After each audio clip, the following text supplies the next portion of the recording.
Vamos dar início então à nossa palestra Saúde Mental e Neurose. Essa é a palestra de encerramento não só do segundo semestre de 2025, como também do ano letivo de 2025. Muito obrigado pela presença de todos vocês e pela audiência. Essa palestra está sendo gravada para que vocês possam assistir o vídeo e também para que vocês possam compartilhar com vocês assim que ela estiver disponível. O tema que nós vamos tratar hoje está dividido em 3 tópicos. Num primeiro momento, nós vamos definir o que é saúde mental, de uma forma bastante simples.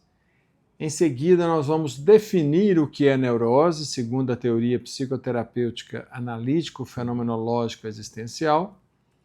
E vamos apresentar, ao final, um caminho para a saúde mental e a erradicação da neurose. E fechamos com uma conclusão. A definição mais simples de saúde mental é que saúde mental é ser feliz. Ser feliz é o objetivo da vida. Não há outro propósito a não ser a gente achar a vida gostosa de se viver. E é um pouco sobre isso que nós vamos falar. Falar sobre saúde mental é também falar sobre felicidade. Em outras palavras, quem tem saúde mental está feliz. E quem está infeliz não está tendo saúde mental. Então, é um conceito assim, muito objetivo, a relação imediata entre saúde mental e felicidade. Para isso, nós vamos ter que definir o que é felicidade. Então, a felicidade é a autorrealização. Felicidade é realizar-se como ser humano. Nossa palestra é híbrida, já estamos recebendo algumas pessoas aqui presencialmente, com muita alegria. Então, se a saúde mental é ser feliz, nós temos que definir o que é felicidade. E felicidade é você se realizar. O que exige que a gente tenha uma concepção antropológica do que é ser humano.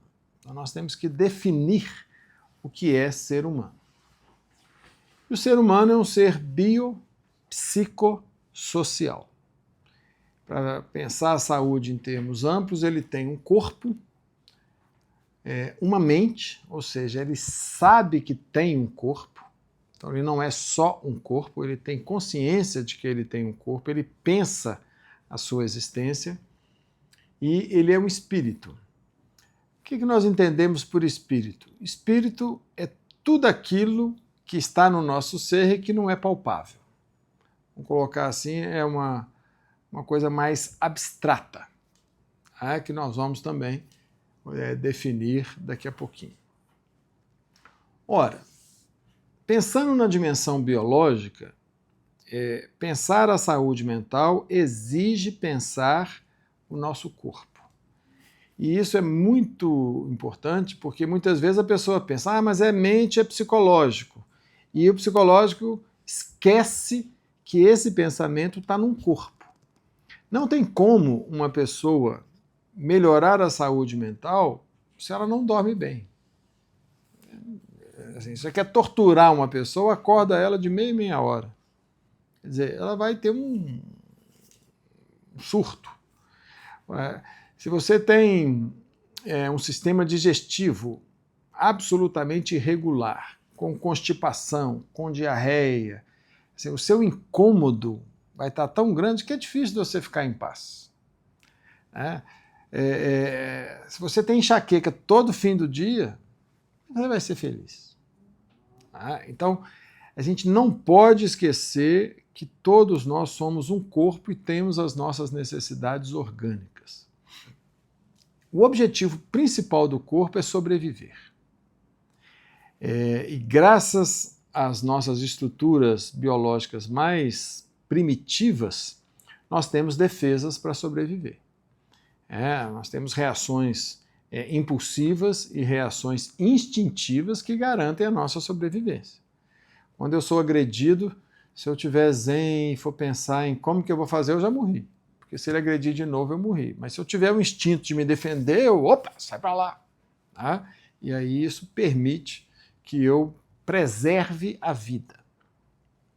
A emoção é orgânica. Eu sempre corrijo os meus clientes quando eles falam: eu preciso parar de sentir raiva. Não tem jeito, você não tem sangue de barata. A raiva é uma emoção pura, ela vem por causa dos estímulos hormonais, da nossa reação orgânica, né, a situações em que a gente se vê prejudicado ou absolutamente impotente ou dependente de alguém. Eu preciso cuidar do meu corpo. O meu corpo ele tem necessidades de alimentação, de descanso, de atividade física, de sede, de agasalhar-se ou de desagasalhar-se. Ele tem necessidades sexuais. Ele precisa ser satisfeito. E é no corpo que a gente sente o prazer físico. Quer dizer, o corpo é a fonte que nos dá a sensação do que é gostoso. A pele, quando alguém encosta na gente, pode dar prazer. A música, quando a gente escuta alguma coisa agradável. Né? A visão, quando a gente vê algo que nos encanta. Eu adoro ver o mar. Assim, para mim não tem paisagem mais gostosa do que ficar vendo o mar. Ficaria vendo o mar ali o dia inteiro, adoraria morar numa praia. Tem gente que gosta de ver montanha, flores, pessoas bonitas. Tem gente que gosta de ver a família reunida em volta da mesa. Quer dizer, a visão é fonte de prazer. Tem gente que tem um prazer gustativo pelo paladar ou pelo olfato. Assim, quem gosta de gastronomia não come, murmura, né? Põe quer dizer, a pessoa tem ali um prazer que é físico e que todos nós temos. O prazer sexual, que inclusive é necessário para preservar a vida. É curioso, né? Se a gente pensar na função sexual, ela tem duas finalidades básicas. O prazer máximo, que é obtido pelo orgasmo, e a reprodução. A natureza foi de uma sabedoria, por isso que eu acho que não pode ter sido só o acaso, mas foi de uma sabedoria que fez do ato de reprodução, que preserva a espécie, algo gostoso. Já pensou? Vão ter um filho? Só de pensar dói. Ninguém ia nascer. Agora, vão ter prazer? Vão. Aí nasce um tantão. E os animais que não têm consciência de que o prazer sexual fecunda, eles não estão preocupados em reproduzir, eles estão preocupados em ter prazer. Então, a própria fonte de prazer tem como consequência no mundo animal a reprodução. Né? E se não houver corpo saudável, não há mente saudável. Você pode, por algum controle, em algum momento, ter ali esse cuidado, preservar, mas logo, logo a doença do corpo vai contaminar o seu raciocínio mental. Então, recapitulando o nosso raciocínio, que está muito lógico, eu defini saúde mental como ser feliz. Logo eu disse que quem não é feliz não está saudável psiquicamente. Por isso que quem não é feliz geralmente procura auxílio psicoterapêutico. Ser feliz é se realizar plenamente como ser humano que somos. Isso exige uma definição de ser humano. Nós definimos o ser humano como um ser biopsicossocial. O bio é o biológico, que é o corpo. Tá? Então, está aí a dimensão do corpo. O psíquico é o mental e o espiritual é tudo que é mais abstrato. Roberto, traduz então a felicidade que diz respeito ao corpo.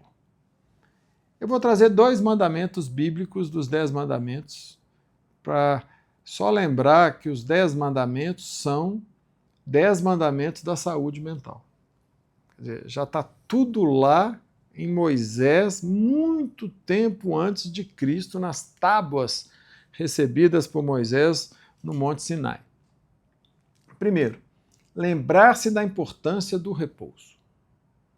É a forma que nós aqui na Fundação Souza Brasil e na TAF traduzimos o 4º mandamento, que é: lembra-te do dia de sábado. Então Deus criou a vida, o mundo, o universo em 6 dias e descansou no 7. Então até Deus cansou de criar o mundo e no sábado ele contemplou a sua obra e descansou. Então você também não pode menosprezar a importância do repouso, ou seja, do seu descanso,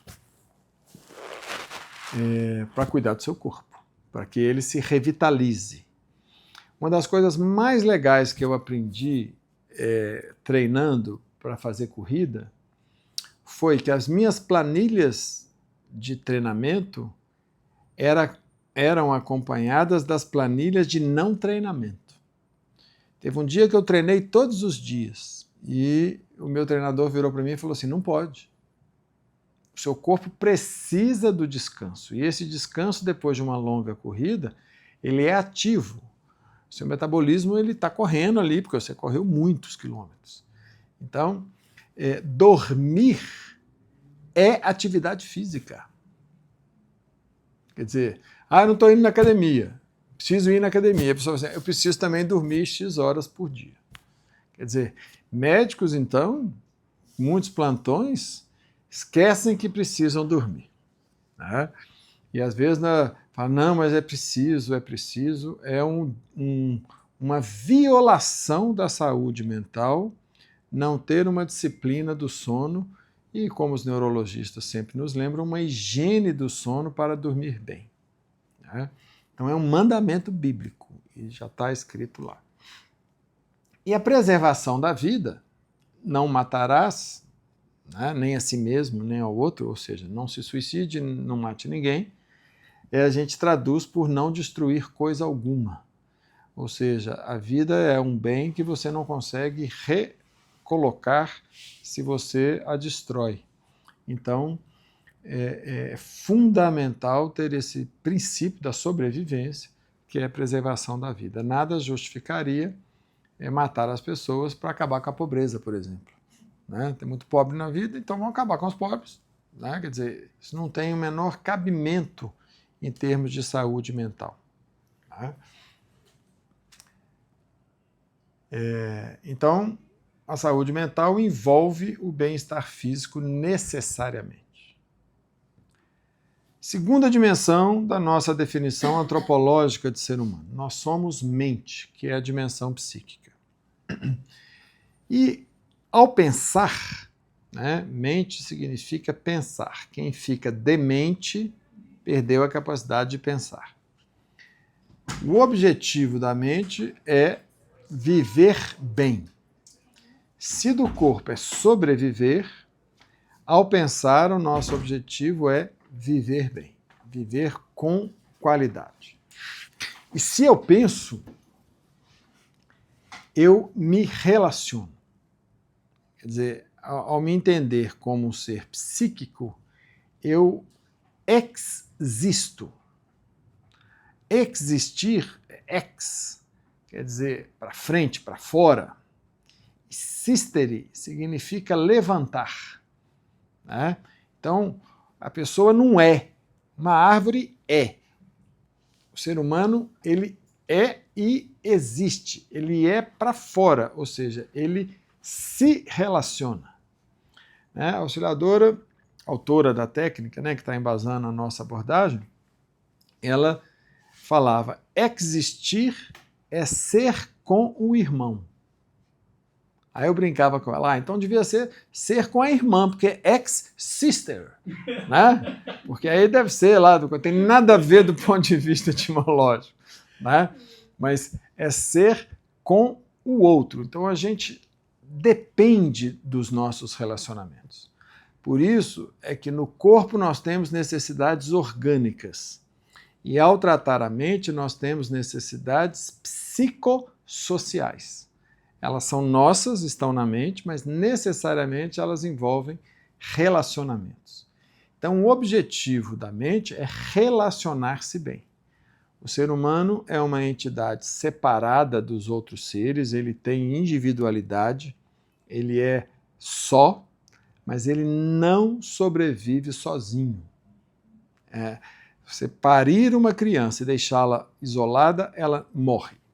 Ela precisa de se religar a outras pessoas. Se eu tenho uma capacidade mental, eu preciso aprender a pensar. E pensar de forma correta significa pensar racionalmente, pensar com lógica, pensar de uma forma objetiva. Eu preciso, ao pensar, exercitar a minha liberdade de escolher as minhas condutas. Porque se eu consigo pensar antes de agir, eu posso pensar em falar determinada coisa e em não falar, em agir de uma forma A ou de uma forma B. E se eu penso, eu escolho a minha atitude, a minha fala, o meu silêncio, o que eu vou fazer. E isso é fundamental. Não existiria liberdade se não houvesse a capacidade de parar para pensar e escolher condutas. Eu, nos meus estudos de etimologia, eu fiquei encantado com a etimologia da palavra elegância. Vocês conhecem? Vem do verbo eleger. Então, ter elegância é saber eleger, saber escolher. Então, uma pessoa, quando vai chamar a atenção de outra e é grossa, ela perdeu a elegância porque ela não soube escolher as palavras para chamar a atenção. Uma pessoa que, ao combinar a roupa, coloca uma roupa social com esportiva, com um verão, com uma coisa de inverno, ela não soube eleger o seu vestuário. Tá? Então, a elegância numa casa, numa decoração, no seu vestuário, na sua linguagem, na sua convivência, é essa capacidade de escolher. E se eu paro para pensar, para escolher, eu estou tendo liberdade. Então, liberdade, em última análise, é saber o que você faz da sua vida. É saber e ter absoluta consciência do que você escolhe na sua vida. Quem vive no automático e vive sem parar para pensar, não está sendo livre. E ao viver no automático, ela não está pensando, logo ela está demente. Porque quem vive no automático é o robô. Né? Nós não somos robô. Né? Então, quando se fala em inteligência artificial, me dá até arrepio. Porque a inteligência artificial, ela não pensa, ela processa. Né? Então, é você que tem que usar a sua inteligência para saber escolher.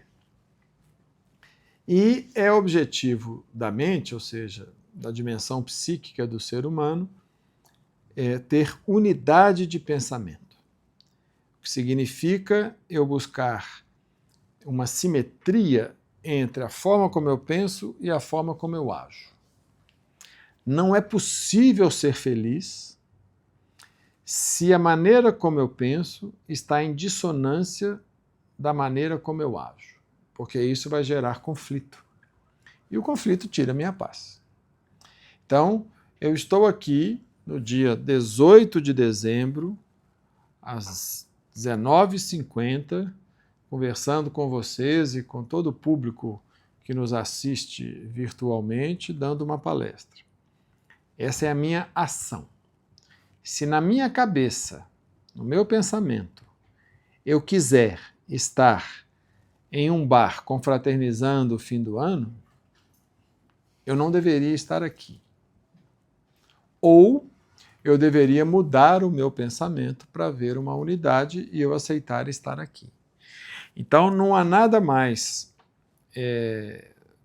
sofrido do que o pensamento não estar casado com as suas atitudes.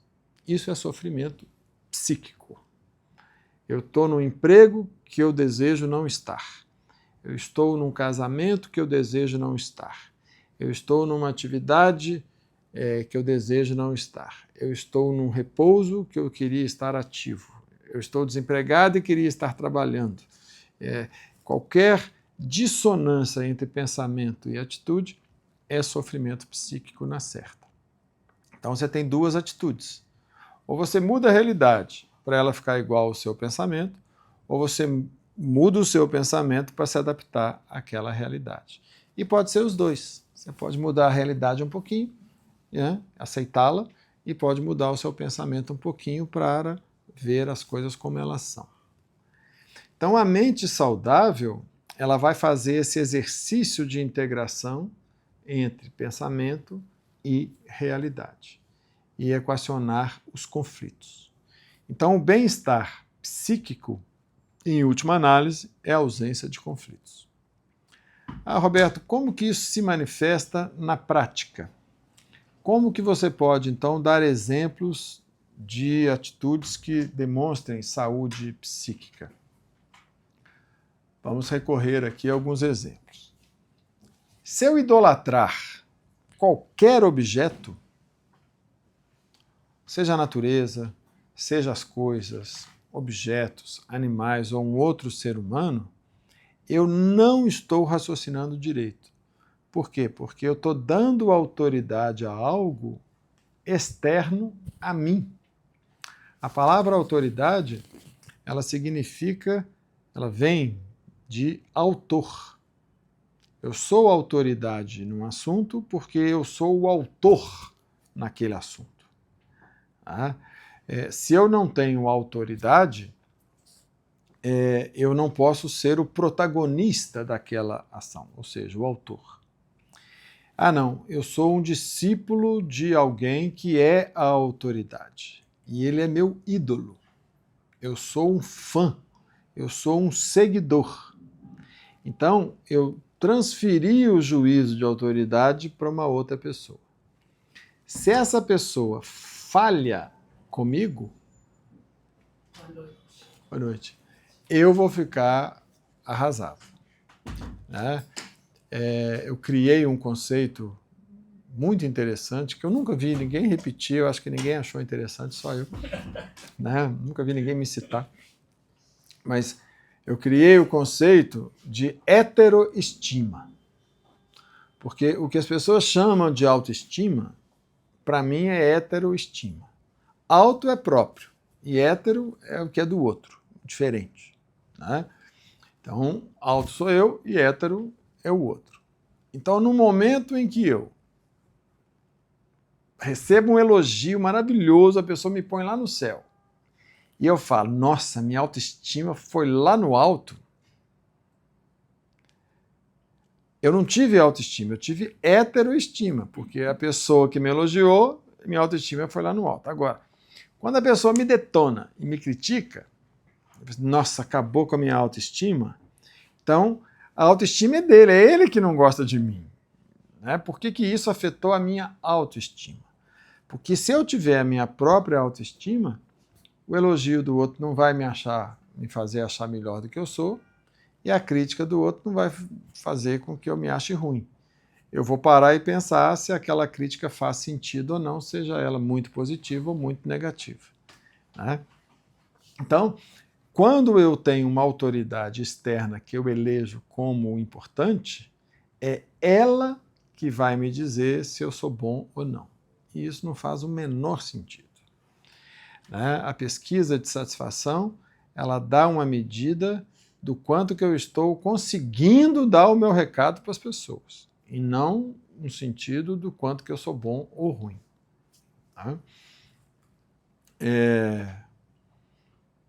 Esse é o segundo mandamento dos 10 mandamentos de Moisés, que são os 10 mandamentos da saúde mental. Não farás para ti nenhum ídolo. ou seja, pensa com a sua cabeça, né? Seria o raciocínio. Um outro princípio de saúde mental: seja pai e mãe de si mesmo. Por quê? Porque você tem que ser a pessoa que te orienta, que é o papel paterno, e você tem que ser a pessoa que cuida de você. Enquanto você precisa de orientação e precisa de cuidados, você é imaturo. Toda criança é assim. Toda criança precisa de ser orientada. Ó, não vai aí não que você vai machucar. Ou então você tem que comer verdura, porque senão você vai ficar doente. Põe a blusa, porque senão você vai resfriar. Né?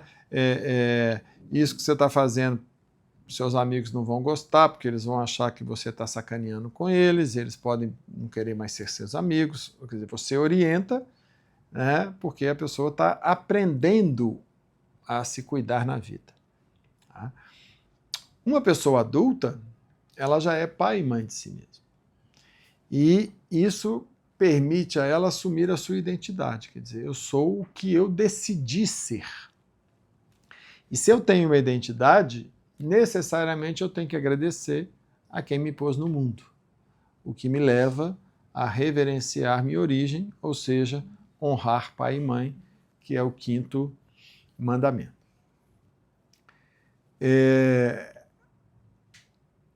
Não utilizar coisas, objetos, animais, seres humanos, senão em consonância com os fins para os quais foram criados. Essa é a forma que o Auxiliador traduziu o 7º mandamento, que é interessante ali a linguagem, né?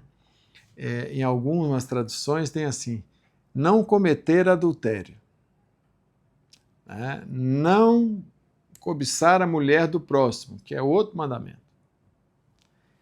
Adultério vem do verbo adulterar. E adulterar é você mudar uma coisa na sua essência.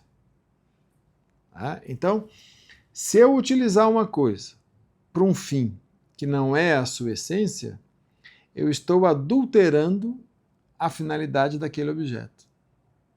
Por exemplo, eu uso o garfo e a faca para comer. Qual que é o papel do garfo? Segurar a carne enquanto a faca corta e levar o alimento à boca. O garfo leva o alimento à boca. Se eu usar a faca para levar o alimento à boca, eu estou adulterando a função da faca. Então, quer dizer, não adultere esse papel. Né? A função do casamento é muito óbvia, né? Quer dizer, não adultere a função do casamento, né? Que seria também um exemplo. Então, também é um princípio do bem-estar psíquico, né? Se você usar as coisas com a finalidade que elas têm, vai dar muito menos trabalho. E a gasolina adulterada, eles mudam a substância? Muda a substância. Mas ela continua funcionando. Não, ela estraga o motor. Ela estraga o motor, vai fazer seu carro engasgar porque ela é mais barata.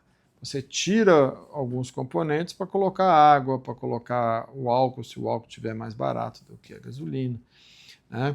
Você adultera uma pílula anticoncepcional, ela falha e você engravida achando que você está usando um método anticonceptivo. Então, adulterou não é saúde mental. A gente pode pegar exemplos mais corriqueiros. Se você usar uma faca como chave de fenda, provavelmente, na hora que você for servir aquela faca para comer, você não vai usar, você estragou, ficou ali. Né? Uma vez eu usei um alicate de unha para uma função de alicate. Eu estava sem o alicate, peguei o alicate de cortar a unha e fui cortar um arame. Tá, na hora que eu olhei, tinha um dentezinho assim no alicate de unha. Estraguei o alicate de unha, eu adulterei. E toda gambiarra dá problema. Né? Então, o sujeito não tem a fita isolante para ligar 2 fios, o eletricista vai pôr uma fita crepe. Gambiarra, ele adulterou a função da fita crepe. A fita crepe não é isolante. Aquilo passa energia, vai esquentando, vai esquentando, vai esquentando, queima o papel ali da fita crepe, bum, dá um curto e estoura tudo. Então, é um princípio da saúde mental não adulterar as coisas. Não se apossar dos bens de outrem. Quer dizer, Cada um deve buscar com seu próprio trabalho o que quer. Então, roubar, né, furtar, é a violação de um princípio da saúde mental. Não julgar os semelhantes, o que significa não darás falso testemunho contra o teu próximo. Tá? Todo testemunho é a visão de uma aparência. E sendo a visão de uma aparência, ele pode até ser a verdade, mas pode não ser a verdade. E pode ser uma meia-verdade. Então, é melhor não julgar, porque você não vai enxergar a pessoa na sua essência. Então, não dê falso testemunho contra o teu próximo. Há uma charge muito interessante para mostrar como que o testemunho é perigoso, de uma pessoa olhando para um número 6 e dizendo, é o número 6. E a pessoa que está em frente a ela, de trás do número 6, fala, não, é 9. E todos os dois estão dando o seu testemunho com absoluta legitimidade. Só é 6 ou 9, depende do ponto de vista. E todo ponto de vista é a vista de um ponto. Então a perspectiva pode mudar completamente a verdadeira natureza daquele fenômeno. No futebol, você vê uma cena, você acha que é impedimento. Se você vai para a linha da bola, você pode ver de outra maneira. Uma bola entrou ou não entrou no gol? Você acha que não. Você muda a perspectiva, entrou ou não entrou. Você vê uma trombada de 2 jogadores, trombada do jogo. Você pega uma câmera por trás, a pessoa deu uma cotovelada ali nas costas. É dado um gol para o Corinthians e que a bola fica 3 segundos no ar. Depois que você tem uma câmera de fora, você vê que o cara segurou com a mão. Ou seja, a perspectiva altera o seu testemunho. Então, faz parte da saúde mental você ter essa clareza de não julgar os semelhantes. E realizar a sua destinação existencial, que é de sobreviver pelo trabalho e participar lucidamente na obra do Criador, significa não fica cobiçando o que é dos outros, não. Trabalhe e conquiste. Que é essa noção do que é seu e o respeito ao que pertence ao outro. Então, olha só, são 6 mandamentos só para falar do bem-estar psíquico e da saúde mental. São exemplos práticos de uma pessoa que raciocina de forma correta. E continuando, para quem chegou agora, eu parti da ideia de que saúde mental é ser feliz. Quem tem saúde mental é feliz. E se a pessoa não está feliz, ela não tem saúde mental. O que é felicidade? É sentir-se realizado como pessoa, como ser humano. O que exige definir o que é ser humano. O ser humano é um ser biopsicossocial. Ele tem corpo, ele tem mente e ele tem espírito. Então nós vimos que a saúde mental exige cuidar do corpo para sentir o máximo de prazer físico, cuidar da mente para sentir o máximo de integração entre o que você faz e a realidade. Por isso é que é importante conhecer a função da realidade, saber que as coisas não devem ser adulteradas, você tem que conhecer as coisas. Você não pode tomar um remédio achando que é remédio e, na verdade, aquilo é um veneno. Você está tendo uma visão da realidade diferente do que é a realidade. Então, quanto mais conhecimento você tiver da realidade, mais você usará a realidade para satisfazer os seus desejos e vontades. E agora vemos o ser humano como um ser espiritual. E aqui, numa perspectiva absolutamente laica, nós estamos dizendo que ser espiritual significa sentir-se ligado ao mundo. Ao nascer, nós somos desligados. O cordão que nos unia à matriz mãe foi cortado. Deram um nozinho nele, formou-se um umbigo, que depois ele cai. E fica só uma cicatriz aqui. Existem tribos indígenas que, quando chega um estrangeiro lá, eles cercam a pessoa e levantam a camisa dela, se ela chegar com camisa, né? Tem umbigo? Ah, então pode entrar. É igual a gente. Porque o umbigo é a cicatriz de que a gente veio de algo. Portanto, nós não somos deuses, né? Se eu sou criatura, eu não sou Deus. Então, e se eu fui cortado, o desejo intrínseco do ser humano é religar-se. Daí a origem de religião, religare, ou de religiosidade. Então, quando eu me sinto pertencente a algo maior do que eu, a sensação é boa. Não estou sozinho. Tá? É uma sensação muito agradável. Quando eu sinto que minha vida tem sentido, tem significado, a sensação é maravilhosa. Quer dizer, não é um trabalho que dói, é um trabalho que faz sentido. Quando eu transcendo o dia a dia, dando a ele um significado espiritual ao que é material, tudo fica diferente. Quer dizer, se eu trabalho lavando louça, trabalho, chego em casa e tenho que lavar louça, arear panela, tem coisa mais material do que arear panela, né? Quer dizer, estraga a unha, ainda tem que pegar bombril e tudo, aí você olha, não tá bom, e depois você pega de novo, aí você usa mais detergente, depois a sua mão fica mais seca. Quer dizer, isso é um trabalho material. Se eu não atribuir significado a essa atividade, eu vou estar em conflito. Eu não devia estar limpando panela. Eu preciso dar um significado para eu limpar a panela numa boa. Ora, se eu transcendo, ou para usar uma palavra também de natureza religiosa, se eu sublimo, sublimação, ou seja, sublimar, levar para o alto. Nossa, foi sublime. Sublimação, assim, foi sublime. Eu pego aquela imanência e a transcendo porque eu dei um significado superior para ela. E aí o prazer é abstrato. Não é um prazer que eu sinto na pele, no olfato, na audição, no cheiro, na boca. É um prazer abstrato, por isso espiritual.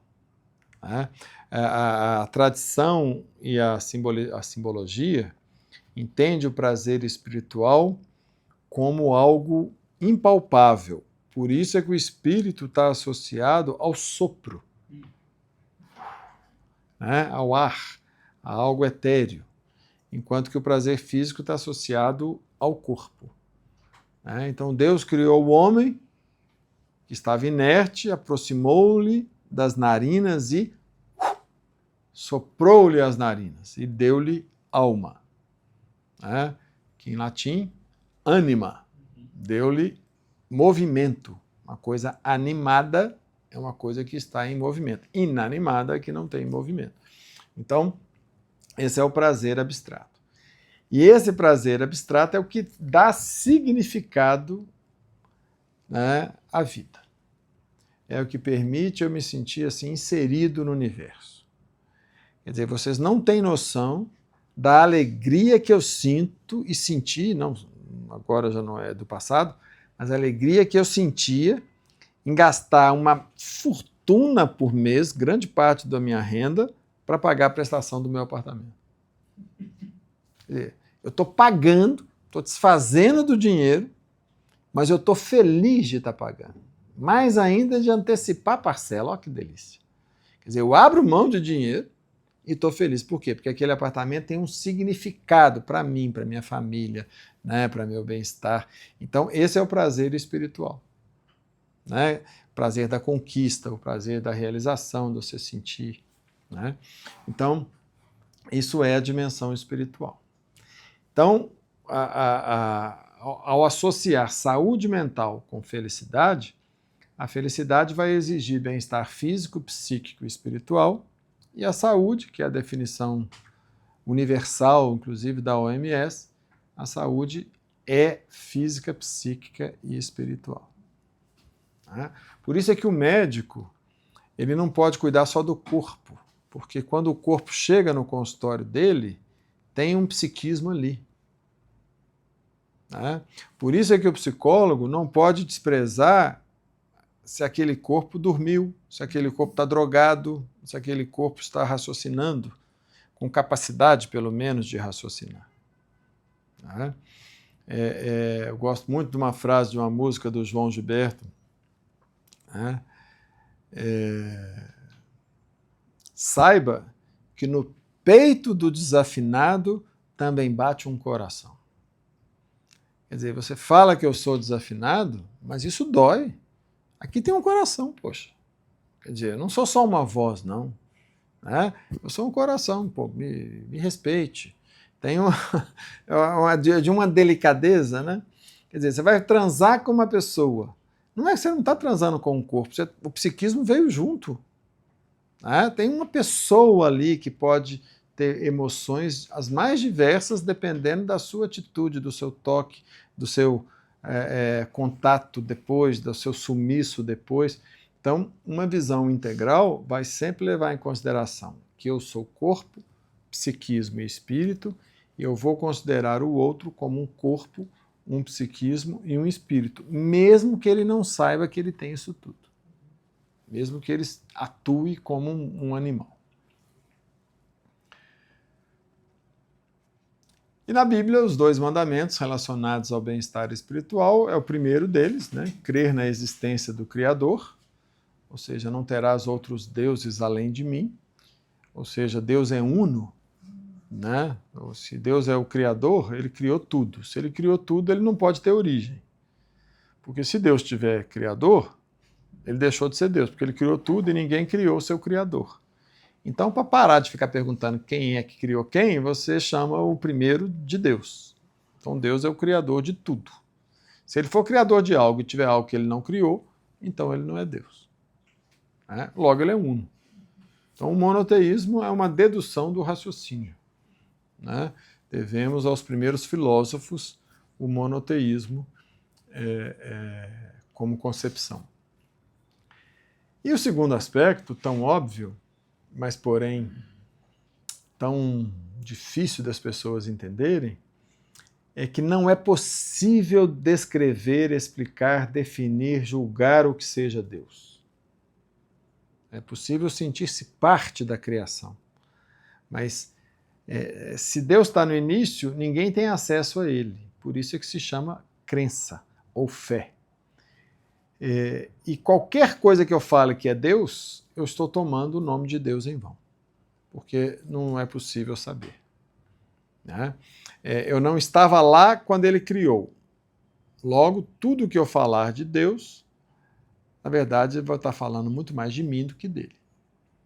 A forma como eu entendi isso do ponto de vista filosófico me pareceu muito lógica. Deus é o criador de tudo, então ele é total. Se ele é total, ele é perfeito.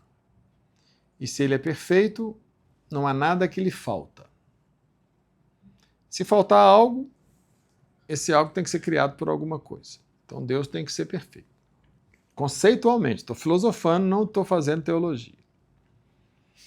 Se eu falo de Deus, e se eu conheço Deus, a perfeição cabe dentro de mim. Então eu senti uma perfeição, deve ser uma sensação de êxtase, porque eu estou me sentindo Deus. Os meus professores chamavam isso de a experiência de Deus. Eu senti Deus dentro de mim, eu senti a plenitude dentro de mim. Ok, isso é o que se chama de experiência mística. Se eu sentir o que é perfeito e total dentro de mim, essa perfeição não cabe em palavras, porque a linguagem é limitada. Então, se Deus é tudo e a linguagem é limitada, não tem como eu traduzi-la. Então, ela é incomunicável por definição. Ou inefável, que é uma palavra um pouco mais rara, mas que quer dizer o que é inexprimível. Tá? Então, assim, como é que você define um gol numa final de campeonato? Como é que você descreve um orgasmo? Como é que você descreve a visita do Criador? Cara, não tem explicação. Aí vem a poesia, aí vem a música. É como se... Aí a pessoa inventa uma metáfora, né? Uma comparação. Uma vez um amigo meu pulou de paraquedas e nós perguntamos, e aí, cara, como é que é? Cara, pula pra você ver. É uma sensação assim... É tão maravilhoso que não tem palavras. Então a experiência divina não tem palavras. Então é impossível descrevê-la. E a experiência divina esquece Deus. Pensa numa experiência de plenitude. Né? Quando o Gilberto falou comigo assim, que o melhor lugar do mundo é aqui e agora, Gilberto Gil, desculpa, né? O melhor lugar do mundo é aqui e agora, não tem explicação. Está tudo ótimo, tá tudo bem, está tudo pleno. Então, é o bem-estar espiritual. Então, a felicidade é tudo isso, né? O seu corpo está em homeostase,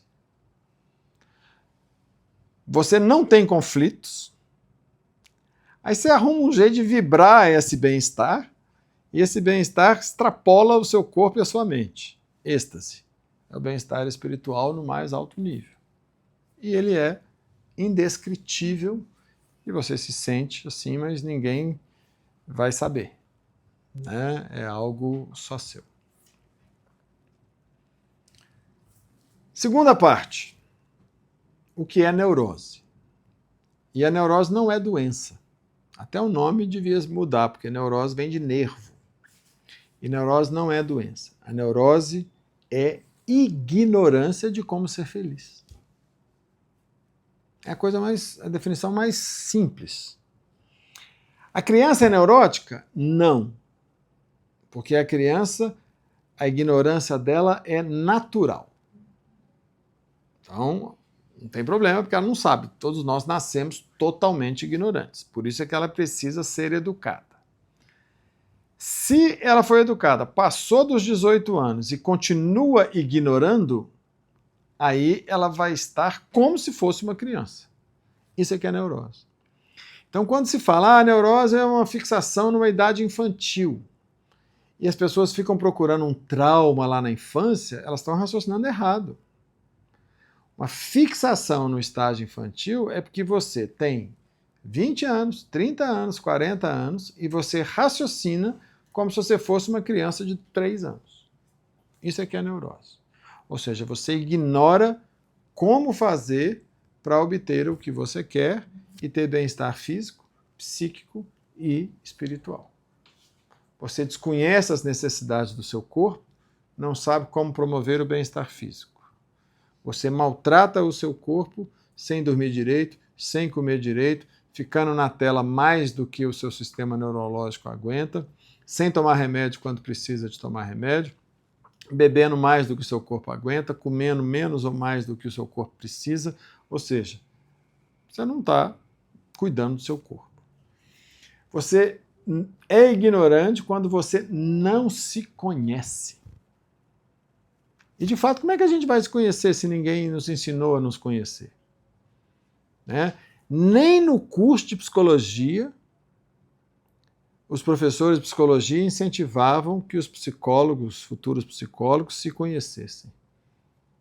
Né? Quando eu propus que o estudo de um teste fosse aplicado primeiro nos alunos, para eles se diagnosticarem naquele teste, para depois eles aplicarem, foi considerado uma falta de ética da minha parte, porque eu estava invadindo a privacidade dos alunos.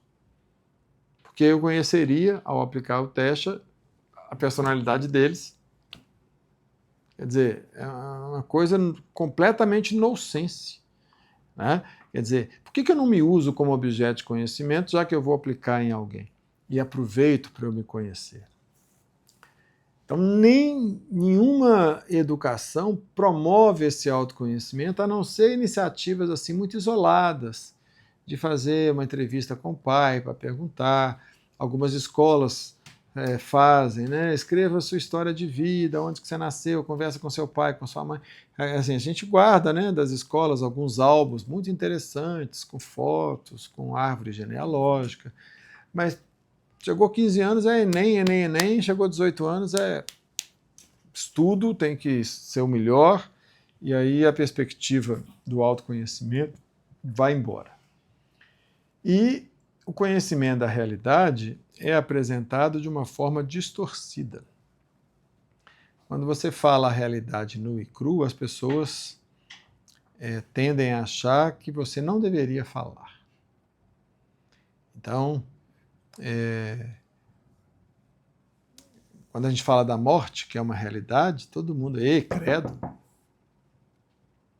Minha filha caçula vai se formar nos Estados Unidos em maio. E é uma semana letiva, não tem feriado aqui e tudo, eu e minha mulher resolvemos ir.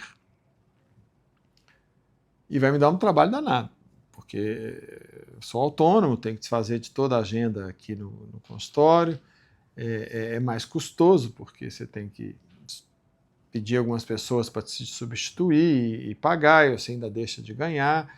Então, assim, é diferente de eu viajar em janeiro ou em julho, ou no feriado. Mas se ela tivesse morrido, eu tivesse que buscar o corpo, eu iria, não iria? E por que você não vai numa festa? Credo, que raciocínio horrível! Quer dizer, é uma realidade. Quer dizer, aí a pessoa vai no enterro, ou vai trazer o corpo para ser enterrado aqui, né? E fica assim, por que eu não fui naquela festa de formatura? Né? Quer dizer, é uma reflexão que as pessoas não pensam. O sujeito tem 89 anos, está lúcido, mas a saúde está ruim. Ele pode organizar a morte dele, até patrimonialmente. Não, ele morre e deixa os filhos numa dificuldade danada, um inventário de um patrimônio que poderia dar um suspiro ali para os seus filhos. 20 anos. O cara vai receber o inventário dele quando ele já tem 60, 70, 80. 8 anos? Pois é. 7 anos. Olha o quanto que isso poderia te facilitar, né? Para dar o teu primeiro empurrão na vida. Então, assim, as pessoas não pensam. Na hora que você vai trabalhar a sucessão patrimonial, sucessão em empresas e trabalhar a questão da morte, todo mundo fala assim, que isso, credo, vai morrer não. Como assim? É uma negação da realidade. É a única certeza que você tem desde o dia que nasce. Né? É a única certeza. Né? Então, a realidade é assim, negada porque a pessoa teme o desconforto de se ver finito ou de perder pessoas queridas, porque dói. Né? Então, em vez de eu aprender a lidar com essa finitude, com essa brevidade da vida, eu iludo a realidade. Por isso é que quando uma pessoa está condenada à morte, ela está desenganada, porque o normal é a gente se enganar. Né? Então, assim, nos desenganemos já. Né? Por quê? Porque aí você vai ter uma visão da realidade mais próxima da realidade possível. E se eu ignoro também como promover essa unidade entre o seu pensamento e a realidade. Eu fico criando uma realidade que não existe e perseguindo essa realidade. Portanto, eu estou sempre infeliz. Ah, mas é importante. Siga o seu sonho. Você tem que ter o sonho. E muita gente tem um sonho e muita gente nunca realiza o sonho. Muitas vezes eu tenho que falar com a pessoa assim, esse sonho é uma ilusão, não é sonho. Baixa a bola. Por que você não aproveita o aqui e agora? Por que você está colocando o seu sonho lá? Viva a sua felicidade com o que você tem. Ajuste o seu sonho para algo mais próximo da realidade do que um sonho. O sujeito quer ser CEO. Legal ser CEO. Quantos anos você tem? 18. Né? O que você está fazendo? Não, estou entrando para o curso de administração. Não, meu sonho é ser CEO. Quer dizer, pô, cara, seu sonho é ter um estágio. Né? Seu sonho, depois que você formar, é ser trainee. Né? Quer dizer, vai passo a passo. Não, se eu não tiver o sonho, eu não conquisto. Aí o cara vai se frustrando o tempo todo. Né? A forma de você andar 10 quilômetros é dar o primeiro passo. Então, ao invés de você sonhar em dar 10 quilômetros, sonhe em dar o primeiro passo. Eu quero perder 20 quilos. Cara, por que você não pensa em perder 1 quilo nesse mês? Aí no mês que vem você fala que vai perder outro. Né? É muito mais fácil de você ser feliz e promover essa unidade de pensamento. Então a neurose é a ignorância. A ignorância impede a saúde mental. Ela impede a vida feliz. Deixa eu ver se eu consigo. Ih, eu estou sem o mouse. Não, o mouse está ali. Faz favor, eu não posso sair daqui não, porque eu estou enquadrado aqui na câmera. Senão, quem for ver... Muito obrigado. Tá? O Microsoft escorrega, né? Algumas coisas que a gente faz, ele escorrega quando muda de computador.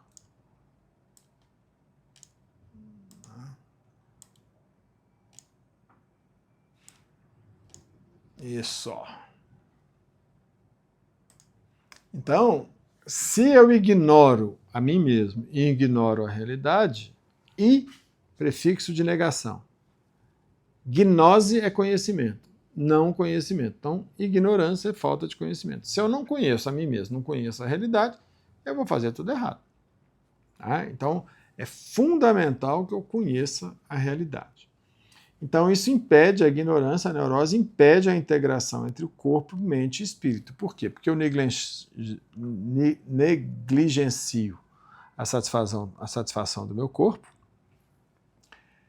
a minha mente vive em conflito, sente culpa, que é um erro mental, um erro de raciocínio, e eu não aceito a realidade, o que é um erro absurdo.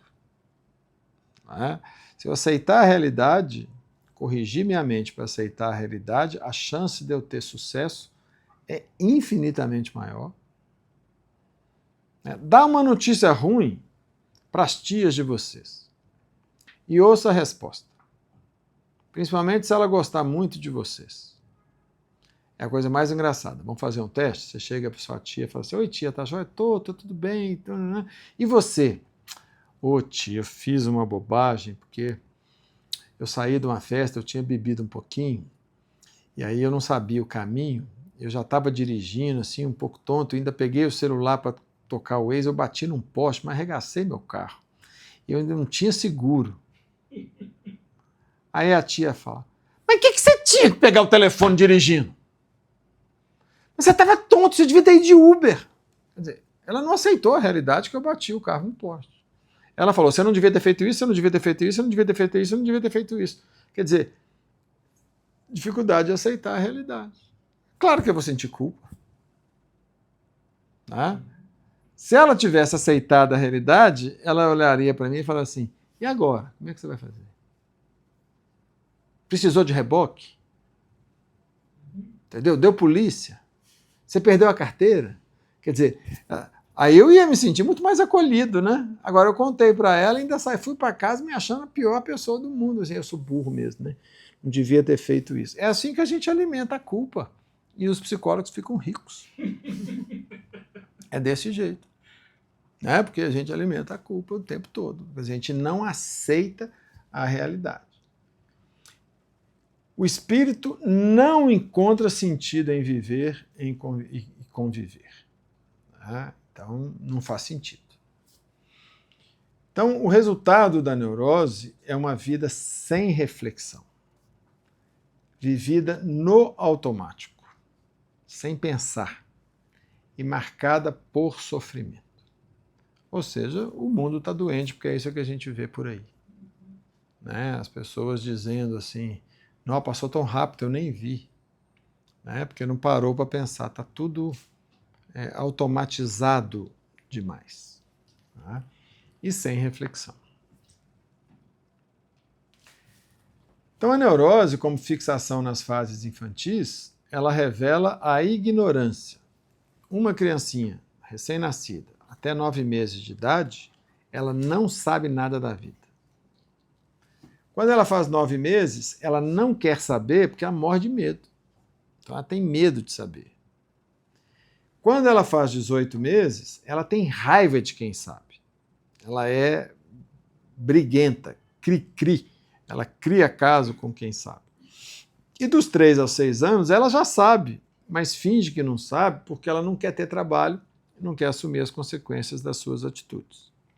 Então, a ignorância do ser humano segue essa sequência que a gente ouve falar comumente. Não sei, não quero saber, tenho raiva de quem sabe. Agora nós estamos vivendo uma época em que as pessoas sabem, mas fingem que não sabem. Desculpa. Quer dizer, sabia, mas fingiu que não sabia. Qual que é o caminho para a saúde mental? E qual que é o propósito da nossa fundação com o seu braço educativo, que é a escola existencial? É educação. Porque se a gente nasce ignorante, nós vamos acabar com a ignorância por meio da educação. Uma educação que informe e que forme, que dê informações sobre como que a nossa mente funciona, como que o nosso corpo funciona, para que a estabilização do corpo e da mente promova um bem-estar espiritual. Quando a escola e a família falham, aí é necessário uma reeducação. E esse é o papel da psicoterapia. Então, a psicoterapia promove a educação que a família e a escola não foram capazes de promover. É a psicoterapia que informa o diagnóstico da pessoa e que dá a ela o conhecimento sobre a realidade. Nós somos ingênuos. Então, conhecer a realidade é acabar com a nossa ingenuidade. É conhecer como que realmente os jogos de interesse funcionam, como que as relações acontecem. E se a gente sabe os diagnósticos, a gente tem muito mais conhecimento. Só que a educação não é só informar, que é o que as escolas se restringem a fazer. Ela também é formar. E formar é criar um ambiente adequado para que a aprendizagem dessas informações seja promovida com um impacto emocional que vai permitir ao ignorante perceber que ele é ignorante. Perceber que ele tem uma fixação em um determinado preconceito, em um determinado conhecimento ou em um determinado valor que eu chamo de fixação moral, na moralidade. Então, eu preciso mobilizar ali a emoção para destruir um raciocínio que está mal fundamentado. Se tivesse bem fundamentado, ele não se abalaria. Então, educar verdadeiramente exige promover um impacto emocional. E isso tem que ser feito num ambiente preparado para isso. Eu não vou fazer isso no boteco com o meu amigo, porque lá eu não vou encontrar com ele depois para ver a repercussão desse impacto. Então, o processo sistematizado na terapia é o laboratório onde esse impacto, uma vez promovido, gera a reflexão, da bobagem que ele pensava e da nova construção que ele vai ter que fazer para corrigir o raciocínio. Então, a psicoterapia, em última análise, é uma experiência de amor, porque você destrói ali o núcleo que abala a pessoa, mas ela olha para você e fala assim, obrigado. Ela chora e fala, obrigado. Ela se sente amada porque você está realmente dando a ela um testemunho de absoluta compreensão. Você não vira para ela e fala assim, pô, mas como assim você dirigiu bêbado? Quer dizer, você não pune, você acolhe. Então, ao contrário do que dizem os advogados, a psicoterapia é o único lugar em que toda bobagem que a pessoa falar não será usada contra ela, nem ali, nem no tribunal. E, ao se sentir amado, ele pode aprender a se amar. É essa que é a verdadeira mágica, ou, como diz poeticamente a Auxiliadora, o milagre do amor que acontece numa relação psicoterapêutica. Porque você aprende com a experiência do amor, né? Que é a única forma de você aprender a amar. Que é a única forma de você se religar ao outro de uma forma sadia.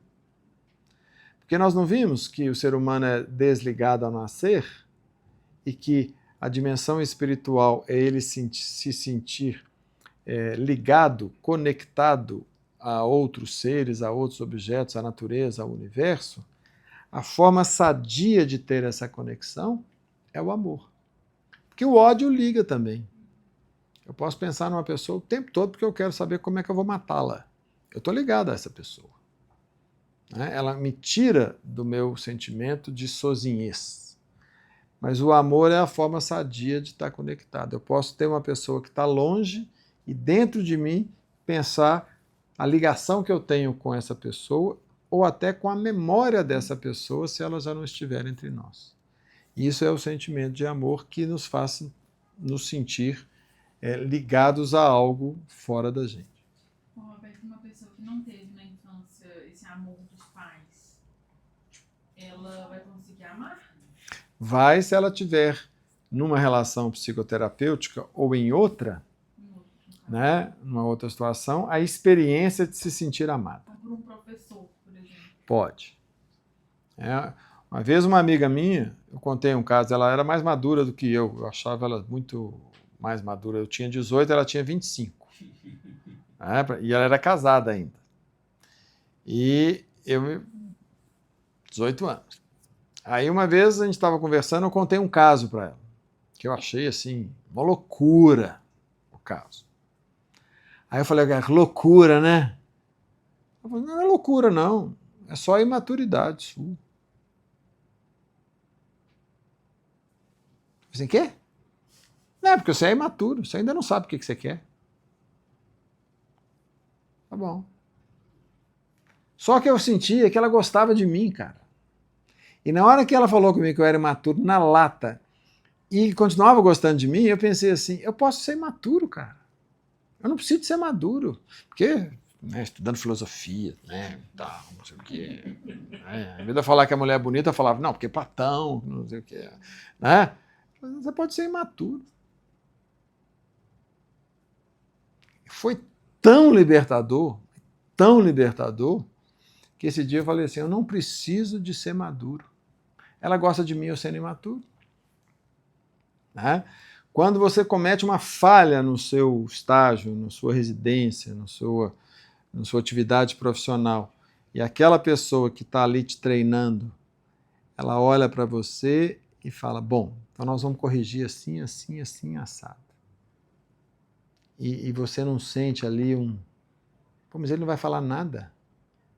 Isso não acontece. Né? E no momento certo ele vai dizer, onde que você ficou desatenta por você ter cometido aquela falha? Ele primeiro resolveu o problema, depois ele vai lá e vai investigar como preceptor, como profissional que treina alguém. Mas ele não pune. E aí você fala, pô, cara, trabalhar com esse cara é bom demais. Né? E você começa a perceber que isso é libertador. O trabalho que eu faço com pais e com mães, eu tenho que tirar a fixação na moralidade e na cognição dos pais e das mães e falar com eles, para de querer educar seus filhos, para de querer levá-los para o caminho certo, entendeu? Ame. Como diz Santo Agostinho, ama e faz o que quiseres, entendeu? Assim, porque o que educa é o amor. Você achar que tem que apontar o caminho, quando ele for adolescente, ele vai jogar esse caminho no lixo e vai construir o dele. Mas se ele se sentir amado, ele vai te contar o que precisa, você vai poder colaborar. Ele não vai ter medo da punição, ele não vai ter medo da retaliação.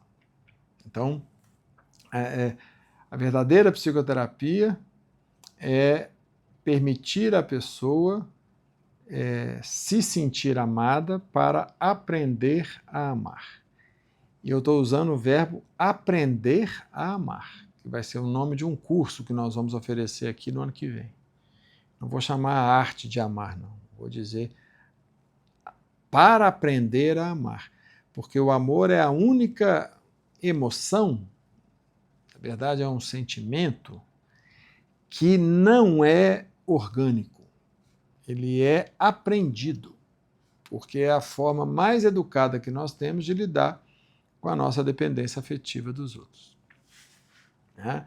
E esse é o papel da formação. Porque a informação, hoje, basta uma educação online, basta livro, basta uma inteligência artificial, que você tem a informação, se ela for boa.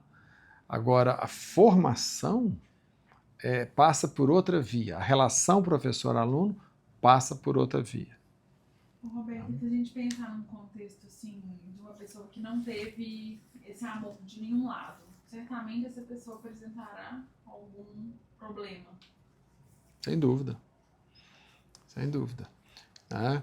E o trabalho psicoterapêutico dá a ela a chance de reelaborar isso para ela gostar dela.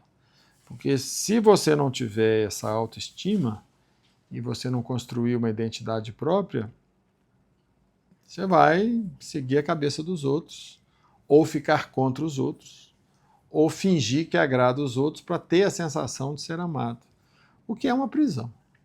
Precisar de ser amado pelo outro é uma prisão. E você só deixa de precisar de ser amado quando você já tem consciência do que você é. Se você me falar que eu estou barrigudo, eu não vou ficar com raiva de você porque eu estou.